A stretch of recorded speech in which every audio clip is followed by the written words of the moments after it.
Magandang gabi po sa ating lahat.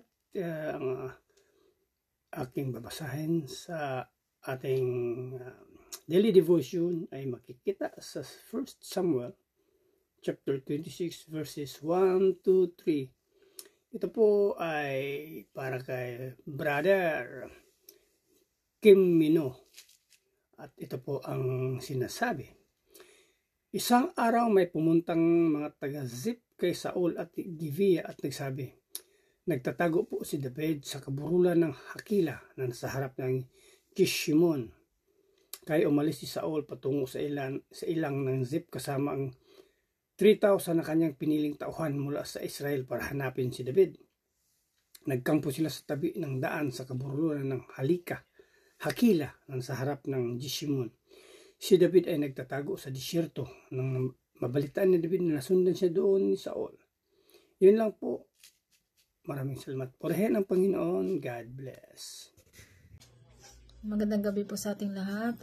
Tayo po mag-share sa ating daily devotion dito sa 1 Samuel chapter 26 verse 4 hanggang 6. Nagsugo nga si David ng mga tiktik at nalaman na tunay na dumating si Saul. At si David ay bumangon at naparoon sa dakong kinahantungan ni Saul. At nakita na David ang dakong kinaroonan ni Saul at ni Abner na anak ni Ner, ang kapitan ng kanyang hukbo, at si Saul ay nakahiga sa dako ng mga karo at ang bayan ay dumantong sa palibot niya. Nang magkagayoy sumagot si David at nagsabi kay Amalek na Heteo at kay Abisai na anak ni Sarbia na kapatid ni Joab na nagsasabi, sinong lulusong na kasama ko kay Saul at kampamento? At sinabi ni Abisai, ako'y lulusong na kasama mo. Amen. Magandang gabi po sa inyo lahat. Ang babasahin ko po ngayon, Samuel chapter 26 verse 7 to 9. Kinagabihan, lihim na pinasok ni David at Abisai ang kampo ni Saul.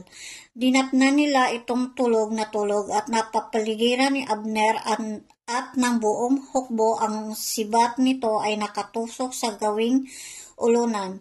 Sinabi ni Abisai kay David, niloob ng Diyos na mahulog ngayon sa mga kamay mo ang inyong kaaway. Kung gusto mo, tatarakan ko na siya ng sibat. Isang saksak lang yan at hindi na kailangan ulitin pa. Ngunit sinabi ni David, huwag mong gawin yan. Malaking kasalanan na pagbuhatan ng kamay ang haring pinili ni Yahweh. Amen. Samuel chapter 26 verse 10 to 12. At sinabi ni David, buhay ang Panginoon. Ang Panginoon ay siyang sasakit sa kaniya o darating ang kaniyang karawan upang mamatay o siya'y lulusong sa pagbabaka at mamamatay.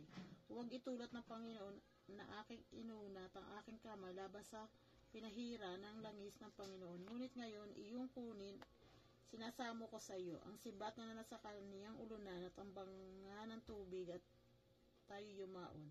Sa gayo, kinuha ni David ang sibat at ang banga ng tubig sa ulunan ni Saul. At sila'y umalis at walang nakakita o nakakaalam man o nagising man ang sinuman, sapagkat sila'y pawang mga tulog, sapagkat isang mahimbing na pagkakatulog ang inihulog sa kanila ng Panginoon. Amen. Amen. Magandang gabi po sa ating lahat. Ang aking i-share ngayon sa ating daily devotion ay makikita sa 1 Samuel chapter 26 verses 13 to 16. Ito po ang sinasabi. Pagkatapos umakyat sina David sa burol na nasa kabilang gilid ng kampo hanggang sa kalayuan, sumigaw si David kay Abner na anak ni Ner at sa mga kasama ng sundalo, Abner, narinig mo ba ako? Sumagot si Abner, sino ka? Ako. Anong kailangan mo sa hari? Sumagot si David, hindi ba't ikaw ang pinakamagiting lalaki sa buong Israel? Bakit hindi mo binantayang mabuting hari ng iyong amo? May nakapasok dyan para patayin siya. Hindi tamang pabayaan mo ang hari. Inusunumpa ako sa bayan ng Panginoon. Dapat kang mamatay pati ang iyong tauhan mo dahil hindi niyo binabantayan ang inyong amo, ang haring pinili ng Panginoon. Tingnan niyo kung makikita pa ninyong sibat at lalagyan ng tubig na sa ulunan niya. Yun lang po. Maraming salamat. Purihin ang Panginoon. God bless. Magandang gabi po sa ating lahat. Ang aking i-share sa ating daily devotion ay makikita sa 1 Samuel chapter 26 verses 17 to 21. Ito po ay para kay Miraflor Sarti. Ito po ang sinasabi. Nakilala ni Saul ang busis ni David kaya sinabi niya, David, anak, ikaw ba yan? Sumagot si David, ako nga po ang mahal na hari. Bakit ninyo hinahabol ang inyong lingkod? Ano ba ang ginagawa kong masama? Mahal na hari, pakinggan ninyo ang sasabihin ko. Kung ang Panginoon ang nag-udyok sa inyo para patayin ako, tanggapin sana niya ang aking handog. Pero kung galing lang ito sa tao, sumpain sana sila ng Panginoon dahil itinaboy nila ako mula sa aking tahanan at inutusang sumamba sa ibang mga Diyos. Huwag sanang ipahintulot na mamatay ako sa ibang lupain na malayo sa Panginoon. Bakit ako pinag-aksayang habulin ng hari ng Israel? Gayong tulad lang ako ng pulgas, bakit ninyo ako hinabol na gaya lang ng ibon sa kabundukan? Sinabi ni Saul, nagkasala ako, bumalik ka na, David anak ko, at hindi ko natangkaing saktan ka. Dahil hindi mo ako pinatay ngayong araw na ito, naging isa akong hangal dahil sa ginawa ko. Napakalaki ng aking kasalanan.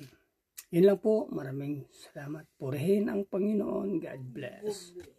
Muli po magandang gabi po sa atin lahat para po sa day 2 na ating daily devotion. Babasahin ko po ay matatagpuan sa 1 Samuel chapter 26 verses 22 to 25. Sumagot si David, narito ang inyong sibat, mahal na hari, ipakuha ninyo rito sa isa ninyong tauhan. Ang taong tapat at matuwid ay ginagantimpalaan ni Yahweh. Sa araw na ito'y ilob niyang mahulog kayo sa aking mga kamay, ngunit hindi ko maaaring pagbuhatan ng kamay ang haring pinili ni Yahweh. Pinalagaan ko ngayon ang inyong buhay at naway, ganun din ang gawin sa akin ni Yahweh. Naway, iligtas niya ako sa lahat ng kaguluhan. Sinabi ni Saul kay David, pagpalain ka ng Diyos anak, marami pang gawaing naghihintay sa iyo at tiyak kong magtatagumpay ka.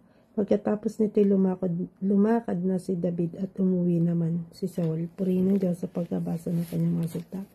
God bless po.